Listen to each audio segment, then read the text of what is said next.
I like to play one inning flawlessly. And that's when Nevin's on the mound, it's like you can take a look when Tom Seaver used to pitch for the Mets. I mean, they get 1 run and 2 runs in an inning, 3 hits in an inning. The rest of the time is just give it to Sarah. But in all seriousness, they got a hell of a pitcher staff. And that kid Cannell can really spin it. She came in and did a great job in relief, and she's done all year long for them. I was kind of really surprised, in all honesty, that they started Lecoq instead of her. Type of pitcher that matches up and so forth. But hey, we'll take it. I'm not going to make any bones on who they started. Can you think about the defense? It seemed like just a million foul balls that were just within range, just a lot of tracking down balls that seemed out of reach but weren't. For them?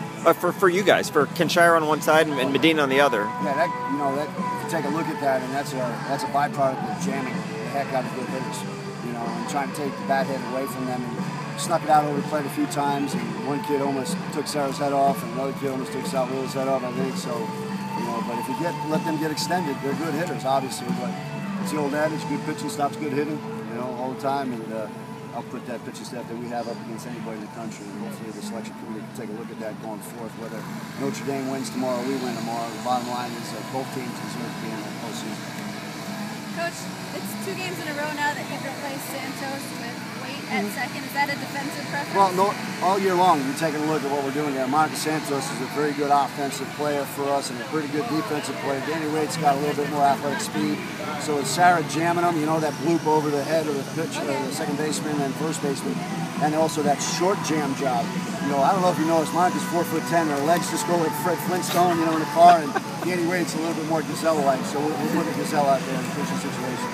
And Ken, it seemed like the second trip through the lineup, your hitters were much more. I don't know if it's timing or just knowing what's coming. Well, if you take a look at that first inning we played, we were this close away from putting about 4 runs on the board in the first inning. We squared up. Salvador squared that hard bouncer up to third. D squared up a hard bouncer to third, and then Medina hits a bullet. So, we were that close coming out. They were really locked in offensively. But, when you get those big 3 hitters and 3-4 hitters coming out the second time around, Greg, you're absolutely right. But, there's this unsung type of deal that goes on our team. The one thing and the one play that you guys will see, you saw it, you'll know what I'm talking about, was when Courtney Goff got that sacrifice slap down to move Ashley Goff to second base. We were taking a chance that they weren't going to throw to Salvador, but when they did, holy moly, it was like, wow, there you go. And she took advantage of it. So position yourself, and we got lucky that they pitched to her. Let's talk about tomorrow and just the opportunity you have going up against Notre Dame for a Big East championship. I'm going to have a shrimp cocktail at around 10 o'clock tonight, and then I'm going to start thinking about that game at around 8 o'clock tomorrow morning.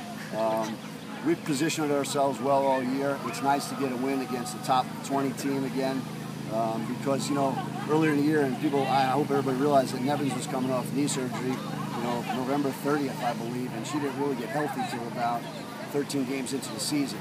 We were limiting her pitching numbers and innings and the whole deal, and so that's a big deal. But our kids, I think, 36-4 over the last 40 games, something like that, and that's pretty darn good. I don't care what sport you play. That's pretty impressive to me. And with 5 new starters and 3 freshmen in the lineup constantly, and heck, I'm just staying out of the way.